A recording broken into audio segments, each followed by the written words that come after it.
Hello दोस्तों, मैं आचार्य सेंद्र कौशिक। जैसे कि आप जानते हो, आज हम मौजूद हैं मिस्टर मुकेश मेहरा जी के साथ। मुकेश मेहरा जी से बात करेंगे। दोस्तों, मेरे पास बहुत सारे बच्चे ऐसे थे जो कुरुक्षेत्र के बारे में पूछे, सर कुरुक्षेत्र की सबसे अच्छी एकेडमी कौन सी है। तो एक एकेडमी जिसका आपने भी नाम सुना होगा, कैरियर प्लेस एकेडमी, जो आज के टाइम में सभी एकेडमियों को बीट करके एक पिक पे चली गई है, बहुत ऊपर तक चली गई है। सभी एकेडमियों में नाम चल रहा है कि हाँ, कैरियर प्लेस एकेडमी कोई एकेडमी है। आज हम उन्हीं के एमडी मिस्टर मुकेश मेहरा जी के साथ मिल रहे हैं, बातें करेंगे किस प्रकार वो यहाँ तक, इस मुकाम तक पहुंचे हैं, उनका क्या उद्देश्य है, वो क्या कुछ प्रोवाइड करवा रहे हैं बच्चों को कि बच्चों की पहली पसंद वो एकेडमी बनी हुई है आज के टाइम पे। तो चलिए बात करते हैं मुकेश मेहरा जी से। नमस्कार सर, सबसे पहले स्वागत है आपका हमारे यूट्यूब चैनल पे। नमस्कार सर। सर, हम सबसे पहले यही जानना चाहते हैं कि जैसे कि मैंने आपके बारे में सुना, आपने बीसीए किया, एमसीए किया, एक अच्छा सैलरी पैकेज आप कंपनी में ले रहे थे, ग्रेटर नोएडा में आप काम करते थे। उसके बाद आपने एकेडमी खोली, वहां से रिजाइन दिया, और मतलब इसका उद्देश्य क्या रहा सर? मतलब क्या सोच के आपने एकेडमी खोली? क्या ये आपका एक बिजनेस प्लान था या फिर कुछ और था इसके पीछे? देखिए सर, अगर आप उद्देश्य की बात करो तो ऐसे कुछ उद्देश्य में जिस टाइम मैंने एकेडमी शुरू की उससे पहले मेरा कज़न है, मुझसे दिल्ली कोचिंग के लिए लेके गया जी। दिल्ली मैंने उसे कोचिंग प्रोवाइड करवाई। मैंने उसको दिल्ली कोचिंग में उसको एडमिशन करवाया। एडमिशन लेने के बाद 3 महीने बाद जब मैं उससे मिला तो उसने मुझे बताया कि सर भैया, जितने भी बच्चे टीचर हैं हमारे, वो सब के सब टीचर हरियाणा से हैं। हाँ, जैसे हमें भी सुनने में आता है हरियाणा की ज्यादातर टीचर दिल्ली में पढ़ा रहे हैं भाई। इनफैक्ट 2 टीचर ऐसे जो कुरुक्षेत्र से थे जी। तो मेरे कुरुक्षेत्र से थे और मैं कुरुक्षेत्र से उसको लेके गया दिल्ली जी। तो मेरे दिमाग में आया कि क्यों ना हम यहाँ पे वो प्लेटफॉर्म को प्रोवाइड करवाएं कि हमारे बच्चे यहाँ से दिल्ली ना जाएं। जो यहाँ के बच्चों को क्रेज है कि हम दिल्ली जाके सक्सेस होंगे, वहां हमें जॉब मिलेगी, तो मैंने सोचा वो सारा प्लेटफॉर्म उनको यहाँ दिलाएं, यहाँ उनको एक प्लेटफॉर्म मिले ताकि बच्चे यहाँ पे तैयारी करें, अपना एक्स्ट्रा पैसा ना लगाएं जी। तो ये सोच के मैंने अपनी एकेडमी में अपनी जॉब से रिजाइन करके और मैंने यहाँ पे एकेडमी शुरू की। तो सर, बात करते हैं कि आपने एकेडमी खोली और आज आप पीक पे आ चुके हो, तो उसका श्रेय आप किसको देना चाहते हो? मतलब इतना जल्दी आपने सभी को बीट कैसे कर दिया? कुरुक्षेत्र में बहुत सारे एकेडमी के नाम चल रहे थे। अगर आज आप किसी बच्चे से पूछते हो, मुझसे भी किसी ने पूछा तो मैंने 2-4 बच्चों से जब राय मांगी कि कौन सी बढ़िया है भाई, मैं आगे गाइड करूँ किसी को, तो एक ही नाम सामने आया था, कैरियर प्लेस है सर, आज के टाइम पे सबसे अच्छी चल रही है। तो सर, ये श्रेय आप किसको देना चाहते हो? आपने ऐसा क्या किया वहां पे कि मतलब पीक पे आ गया? देखिए, सबसे पहले मैं जो श्रेय जो दूंगा हमारी टीम वर्क को, जो हमारी टीम वर्क था। टीम वर्क मतलब सर आपकी जो मैनेजमेंट है या जो टीचर वगैरह वो सब इंक्लूड है? जो टीचर है, मैनेजमेंट एज वेल एज एक अलग पार्ट है। जो हमारी टीचिंग क्वालिटी है, जो हमारे टीचर है, टीचर की अगर हम बात करें, जैसे बेसिक मैथमेटिक्स मैं खुद टीच करता हूँ, उसके बाद एडवांस मैथ हमारे केशव सर टीच करते हैं, गौरव सर हमारे जीके टीच करते हैं, और रवि सर हमारे जो रीजनिंग टीच करते हैं। उसके बाद आचार्य सर आपने हमारे वहाँ पे हिंदी पढ़ाई है, साइकोलॉजी पढ़ाई है, और उसका रिस्पॉन्स इतना अच्छा आया है।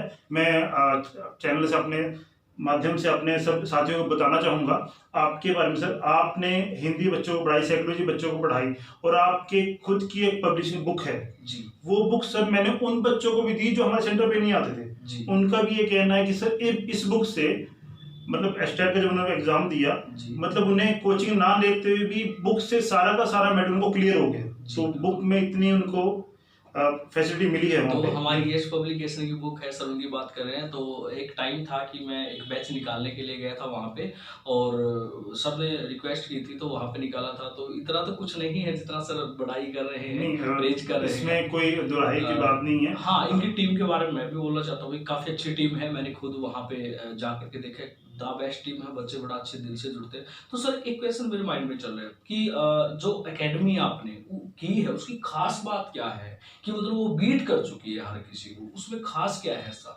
देखो, खास मैंने बताया, एक तो टीम वर्क है जी। जो टीम है हमारी सारी की सारी, मतलब जो भी टीचर हैं, जो मैं बताया दिल्ली से कुरुक्षेत्र टीचर थे, उनमें से टीचर हमारे पास आए, अब वो हमारे पास टीच कर रहे हैं। और टीम वर्क जितनी भी हमारे पास, जितने भी, मतलब हर सब्जेक्ट का अलग है। ऐसा नहीं है कि जीके का एक टीचर है वही हिस्ट्री पढ़ा रहा है, वही ज्योग्राफी पढ़ा रहा है, वही पॉलिटी पढ़ा रहा है। हिस्ट्री के एक टीचर हैं वो अलग हैं, ज्योग्राफी के टीचर हैं हमारे पास दीपक सर, वो पीएचडी कर रहे हैं केयू से, ठीक है। साइकोलॉजी के जो टीचर हैं वो पीएचडी कर रहे हैं। तो हर सब्जेक्ट के अलग अलग टीचर हैं, ऐसा नहीं कि एक ही टीचर सबका सब्जेक्ट पढ़ा रहा है। तो मेन मुझे ये लगा कि जो टीचर हैं अब जो पीएचडी कर रहा है वो अपने सब्जेक्ट के बारे में ज्यादा अच्छे जानता है, उसने बड़े डीप में बच्चों को पढ़ाया है, तो क्वेश्चन कहीं से भी आ जाए वो बच्चे उन्हें अटेम्प्ट करते थे बच्चों। बिल्कुल बिल्कुल। तो सर आपने एकेडमी में कुछ खास भी है, जैसे कि मान लो कुछ एक बोलते हैं कि हमने फ्री कर दिया, ये कर दिया, ऐसा कुछ भी है? गरीब बच्चों के लिए कोई स्कीम है? जो बच्चे फीस नहीं दे पाते, क्या उनके लिए भी आप कुछ ऐसा कर रहे हो, या केवल बिजनेस माइंड, बस केवल पैसा ही कमाना, जो बच्चे फीस देंगे उनको ही लेके आएंगे, ऐसा कुछ? एग्जैक्टली अगर आपको हो कि सिर्फ बिजनेस के लिए है, ऐसा नहीं है, ठीक है। अगर आप आगे सर मैं इसलिए पूछ रहा हूँ क्योंकि आजकल ये बिजनेस भी बना हुआ है। बिजनेस पॉइंट ऑफ व्यू से अगर आपको हो कि proper business point of view से ऐसा नहीं है, ठीक है। अगर आप आगे देखो, इससे पहले हमने एक बैच चलाया था कस्तूरबा गांधी बैच, उसमें 70 बच्चे थे हमारे पास। कस्तूरबा गांधी बैच, कस्तूरबा गांधी बैच एक हमने बैच बनाया था स्पेशल फॉर एससी बच्चे, जितने भी एससी बच्चे हैं या गरीब परिवार से हैं, किसी भी कास्ट के हैं, उनके लिए एक बैच बनाया था हमने शाम को 3 से 6 बजे तक का, 3 से 6 का एक बैच बनाया था हमने। और वो बैच मेरा इतना सक्सेसफुल रहा, मतलब उस बैच में से लगभग 20-22 बच्चे आज जॉब पे हैं और उनसे 1 रुपया भी हमने नहीं लिया। इनफैक्ट वो बच्चे बाद में जॉब लेके, इसका कोई भी पैसा नहीं लिया, 1 रुपया भी 20-22 बच्चों बैच से मतलब जो फ्री में पढ़ाया है उससे सिलेक्ट हुए हैं वो। और 20 बच्चे वो हैं जो गवर्नमेंट जॉब लगे हैं जी। उनमें बहुत से बच्चे ऐसे भी हैं जिनका स्टेट भी क्लियर हुआ, सीटेट भी क्लियर हुआ है। 20 बच्चे वो हैं, 20-22 बच्चे जो अपनी सिलेक्शन लेके अपना, उसके बाद बच्चे आए हैं मेरे पास, सर आप फीस ले लीजिए अपनी, अब हम जॉब लग गए हैं। उस टाइम हम नहीं देने लायक नहीं थे। आज हमारी जॉब लग गई है, हमारी सैलरी की जो है सैलरी हमारी आई है, तो फर्स्ट सैलरी में से हमारे पास देने आए हैं जी। मैंने वो बोलते हैं कि सर ऐसा नहीं है कि अब ये मतलब फीस हम गुरु दक्षिणा आपको दे रहे हैं, तो उन्होंने उस रूप पे दिया, ना ही मैंने मना किया, मैंने लिया उनसे फिर। हाँ सर बिल्कुल बिल्कुल, अगर कोई बच्चा गुरुदक्षिणा के तौर पे, और मुझे लगता है कि ज्यादा बेस्ट तरीका है, जब बच्चे का सक्सेस मिल जाती है तो उसको खुद को लगता है कि मुझे ये चीज जो बर्डन है, जो सबने मेहनत की है, उसका कुछ ना कुछ दे देना चाहिए, तो अच्छा भी है। बट समस्या ये है कि उससे पहले बहुत कुछ ले लिया जाए, बच्चे को कुछ ना मिले, तो वो बड़ा एक नेगेटिव सा हो जाता है। तो उसमें बात काटूं, इनफैक्ट एक दो बच्चे ऐसे भी थे, वो सैलरी का, फर्स्ट सैलरी का जो अपने कहते हैं हम भगवान को चढ़ाते हैं, ये सर हमारी तरफ से आपको है, मतलब आपने पूरी निष्ठा से उन्होंने ये सर आपको सीरियस में दिल को बड़ा अच्छा लगा, सुकून मिला कि कहीं मैंने अच्छा काम किया जिंदगी में। ये एक टीचर की सबसे बड़ी कमाई होती है, ये होती है एग्जैक्टली ये टीचर की सबसे बड़ी कमाई है कि वो पहली सैलरी बच्चा जब टीचर को देंगे, सर आपने कुछ भी नहीं लिया था, ये गुरुदक्षिणा के तौर पे मैं आपको दे रहा हूँ, और इसको फीस ना समझा जाए, जैसे सर ने कहा कि वो कह रहे थे फीस ना समझा जाए, ये मैं मेरी तरफ से गुरुदक्षिणा दे रहा हूँ। सर मैं एक बात और पूछना चाहता हूँ कि अब आप पीक पे हो, बहुत सारी एकेडमी आज जा चुकी है, तो अभी आपका जैसे कोरोना काल चल रहा था, तो अभी क्या प्रोसीजर चल रहा है? मतलब अगर कोई बच्चा आपसे मिलना चाहे, कोई बच्चा आपके यहाँ पे एडमिशन करवाना चाहे, तो क्या कुछ प्रोसीजर है सर? ऑफिस हमारे ऊपर बैच अभी चल रहे हैं या स्टार्ट करोगे? ऑफिस हमारे ओपन है सर, कोई बच्चा आए ऑफिस में हमारे मिले जी, या फिर मुझे कांटेक्ट करे 9896428085, उस पर मुझे कांटेक्ट करे और आप रजिस्ट्रेशन करा सकते हो। नंबर सर ने बता दिया, मैं डिस्क्रिप्शन में भी डाल दूंगा कांटेक्ट नंबर और पता। हाँ, तो आप आए और हमसे कांटेक्ट करें, आप अपना रजिस्ट्रेशन करवा सकते हो। बैच जैसे ही हमारा 15 तारीख से सुनने को आ रहा है कि हमारे बैच ओपन हो जाएगा, हमारा सेंटर ओपन हो जाएगा, गाइडलाइन के अनुसार ही खोलोगे? हाँ, मैं ऐसा बिल्कुल भी नहीं करूंगा कि मैं वही कहा ना, बिजनेस लालच मेरा नहीं है। जैसे गवर्नमेंट कहेगी, सरकार जैसे हमारे कहेंगे, हम उसके अनुसार चलेंगे। 15 से हमारा सेंटर ओपन होगा और बैच की पूरा ब्लूप्रिंट मैंने तैयार कर ली है। अच्छा, आप बोल रहे हो जैसे कि रजिस्ट्रेशन ओपन है, इसका मतलब आप लिमिटेड रखते हो क्या बच्चों को बैच में? जी, ये मेरा हमेशा रहा है। हाँ, कि सीटें हमारी लिमिटेड हैं। सर कह रहे हैं कि आप रजिस्ट्रेशन करवा सकते हो, तो ये जानना बड़ा जरूरी है कि लिमिटेड है कि ऐसा तो नहीं कि बच्चा मतलब बाद में गए सर एडमिशन लेना फिर नहीं सर, देखो जो मेरे बैच हैं, बैच में स्टूडेंट्स मेरे लिमिटेड हैं जी, उनको मैं ऐसा नहीं, मुझे भीड़ इकट्ठी नहीं करनी सर, भीड़ मेरे पास ऐसे नहीं कि मैंने भीड़ इकट्ठी कर ली, पैसा सबसे ले लिया, तो मैं सबका बैच बनाया हूँ, लिमिटेड बैच है, उसमें इतने ही बच्चे बैठते हैं जी, ठीक है। उसके बाद मैंने जो बैच चलाए हैं, स्टेट के मेरे पास 4 बैच हैं, जिनमें से एक बैच स्पेशल गर्ल्स के लिए होगा, उनमें सिर्फ गर्ल्स की बैच। 4 बैच समझ नहीं आया, 4 बैच स्टेट का मतलब बच्चे ज्यादा है या मतलब कैसे? नहीं, स्टेट का देखो, आप और इंस्टीट्यूट में जाते हो ना, स्टेट के एक कॉमन बैच बना दिया कि सब बच्चे स्टेट के हैं। हाँ। मेरा ऐसा नहीं है, स्टेट टीजीटी अलग है, उसकी अलग तैयारी है, स्टेट पीजीटी की अलग से तैयारी है और पीआरटी का अलग से तैयारी है, तो वो अलग अलग बैच चलेंगे। ऐसा नहीं कि एक ही बैच में वही टीजीटी वाले बैठे, वही पीआरटी वाले बैठे, वही पीजीटी वाले बैठे, सब बैच में अलग अलग है। अभी जान रहा हूँ कुछ एक का शायद ये मानना होगा सर, आप वहाँ पढ़ा के आपको पता होगा, मैंने केवल केवल एक बैच कंप्लीट किया था हिंदी का, बट मुझे इतना नहीं पता था इस सेंटर के बारे में, बस बैच कंप्लीट करके मैं आ गया था। अभी मुझे पता चला ये वास्तविकता है कि अभी भी क्या करते हैं स्टेट में तीनों को इकट्ठा बिठाते हैं। ये बात सही है सर? पीआरटी को, टीजीटी को, पीजीटी को सभी का एक बैच बनाते हैं, तो आप अलग अलग कर रहे हो? अलग अलग बैच है। फोर्थ कौन सा बताया आपने? लड़कियों का गर्ल्स बैच, वो स्पेशल गर्ल्स बैच है, वो अलग से लड़कियां अलग से पढ़ना चाहती हैं। तो ऐसा भी है क्या गर्ल जो इकट्ठा पढ़ना चाहते हैं? कोई बात हाँ, नहीं वो कंबाइन बैच होते हैं। स्पेशल जो गर्ल्स बैच होता है वो अलग से भी हमारे एज ग्रुप भी होता है ना, वो चाहते हैं सर हम बच्चों में नहीं बैठेंगे, ज्यादा एज हो गई, पीजीटी की हम अलग से बनाना चाहते हैं, तो वो गर्ल्स अपने वो अलग से है। वो मॉर्निंग में भी होगा, इवनिंग में भी होगा, वो डिसाइडेड अभी मतलब ब्लूप्रिंट तैयार हो रहा है हमारा, उसमें हो जाएगा। उसके अलावा हमने एचएससी के बैच चलाए हैं, हरियाणा पुलिस हमारा एक नया बैच शुरू हो रहा है, दिल्ली पुलिस जो अभी एग्जाम आने वाला है वो हमारा एक बैच चल रहा है, एनटीपीसी रेलवे का हमारा एक बैच चलेगा, एक कॉमन बैच भी हमारा होगा जिसमें पूरे एचएससी की तैयारी होगी। कॉमन बैच मतलब नए बच्चों के लिए? नहीं, बिल्कुल फ्रेश, उसमें बिल्कुल फ्रेश होगा। जिस बच्चे ने अभी पढ़ना बिल्कुल जो बच्चा फर्स्ट क्लास से भी स्टार्ट कर, मतलब फर्स्ट क्लास जो कंपटीशन में जो होती है, मतलब कंपटीशन की जो पहली क्लास है, मतलब कंपटीशन में जो आज कदम रखेगा। मैं बताना चाहता हूँ कि जो बच्चा, जिस बच्चे को लगता है कि मैथ से डर, मैथ हमारे बस का नहीं है, बहुत बच्चे ऐसे हैं बस मैथ हम नहीं करेंगे, मुझे भी लगता है जो बच्चे सोचते हैं ना मैथ हमारे बस का नहीं है, मैथ हम नहीं कर सकते, उन बच्चों को मैं स्पेशल बुलाता हूँ। 3 दिन हमारे डेमो लो, सब क्लासेस होंगी, मैथ भी होगी, 3 दिन डेमो लो, और उसके बाद मैं ये भी कहूंगा आप मेरे पास डेमो ली, उसके बाद आप और क्लासों में जाओ और बैचेस में जाओ, वहां भी डेमो आप लो जी, वहां पे डेमो लो, और वहां पे डेमो लेने के बाद अगर आपको लगता है 19-20 का फर्क नहीं कहूंगा मैं, अगर आपको लगेगा 20 और 50 का फर्क, 51 का फर्क, इतना फर्क अगर आप लगेगा तो आप यहाँ पे आओ जी, इतना फर्क आपको लगेगा तो आप यहाँ पे आओ।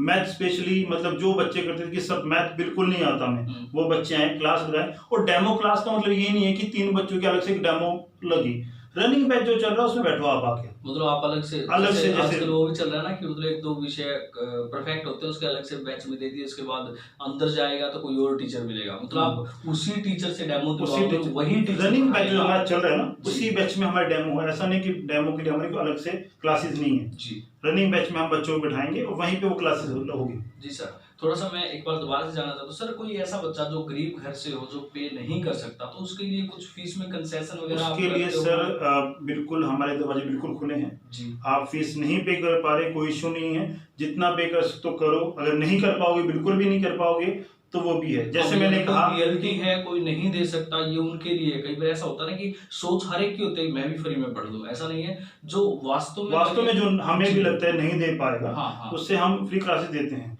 और जो बच्चा पढ़ने के इच्छुक हो, ऐसा नहीं कि आगे बैठ गया और टाइम पास लिए चला गया, क्योंकि लास्ट टाइम जो मैंने बैच निकाला मैं सीरियस में बड़ा दिल से सेटिस्फाई हूँ, उन बच्चों में से 20+ बच्चे निकले हैं और जॉब ली है, और वो बच्चे जो फीस नहीं दे पा रहे थे जी, उन बच्चों ने जॉब ली है, और वो आज जितना सम्मान मुझे देते हैं, उनके माँ बाप जितना सम्मान हमें देते हैं कि हमारे बच्चे निकल गए, जो हमें सोचा नहीं था कि हमारे बच्चे भी कोई गवर्नमेंट जॉब पे लग पाएंगे, वो बच्चे आज निकले हैं, और ये दिल से बड़ी अच्छी खुशी होती है, इससे बड़ी खुशी कोई नहीं।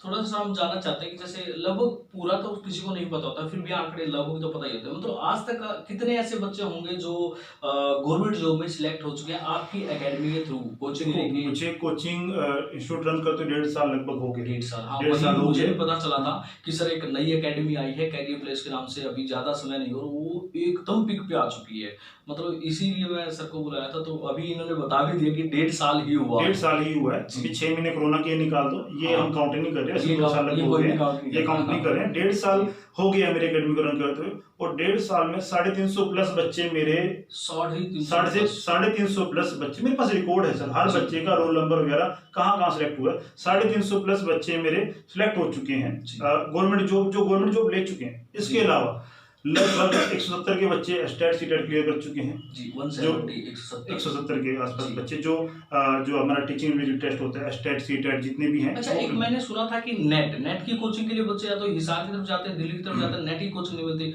तो नेट का भी सर के पास कोई बैच है? सर नेट का आप आइए, नेट के मेरे पास 17 बच्चे सिलेक्ट हुए हैं, और दी बेस्ट 17 बच्चे जो क्वालिफाई है, नेट क्वालिफाई हो चुके हैं। 17 बच्चे जो है नेट क्वालिफाई कर चुके हैं। 2 बच्चे हैं जो JRF क्लियर कर चुके हैं, JRF जिनका हुआ। 2 बच्चे ऐसे हैं जिनका JRF हुआ है जी सर। ठीक है। और ये मैंने अभी लास्ट ईयर ही रन किया था। आपको जैसे पता है 6 महीने बाद एग्जाम आता है नेट का। अभी एक बैच रनिंग, एक ही बैच के 17 बच्चे सिलेक्टेड हुए हैं मेरे पास, जिन्होंने नेट क्लियर किया है। वो बच्चे मेरे पास से निकले हैं।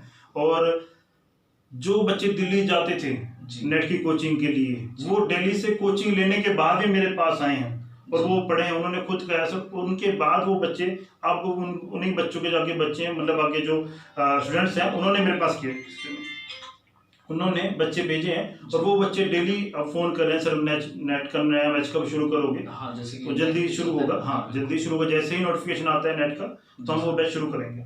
जी सर। सर और कुछ आप हमारे पब्लिक को, हमारे ऑडियंस को, हमारे जो सब्सक्राइबर हैं उनको बोलना चाहते हो अपनी तरफ से कि क्यों खास है आपकी एकेडमी?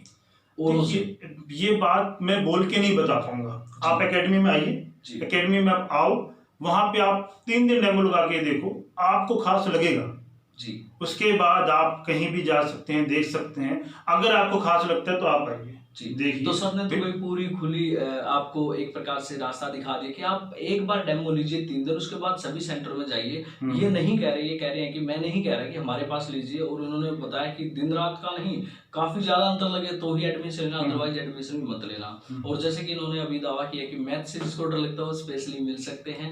तो काफी अच्छा लगता है जब ऐसे टीचर से हम मिलते हैं जो कि केवल और केवल बिजनेस माइंड से नहीं, कुछ अलग से तरीके से भी बच्चों को पढ़ाना चाहते हो। और ये चीज मुझे बहुत अच्छी लगी जो कस्तूरबा के नाम से, कस्तूरबा गांधी के नाम से इन्होंने एक बैच चलाया था जो फ्री ऑफ कॉस्ट, बिल्कुल ही फ्री ऑफ कॉस्ट था, जिसमें जो गरीब घर के बच्चे थे जो पे नहीं कर पाते थे, उसमें से भी पे करने के बाद बच्चे आए और कहा कि मतलब सर उन्होंने ये चीज काफी अच्छी लगी है। उन्होंने अपने छोटे भाई बहन को भेजा भी है, बाद में जो लग गए उन्होंने फिर अपने छोटे भाई बहन को भेजा।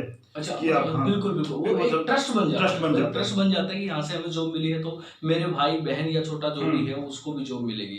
तो चलिए सर, बहुत बहुत बधाई है आपकी एकेडमी को। हम भी कामना करते हैं कि आपकी एकेडमी ऐसे ही तरक्की करती जाए। बस आप हमारा सहयोग बनाए रखना, हमारी ऑडियंस से कोई आए तो प्लीज उसको अच्छा गाइड करना। तो चलिए दोस्तों, ओके, बेस्ट ऑफ लक, धन्यवाद।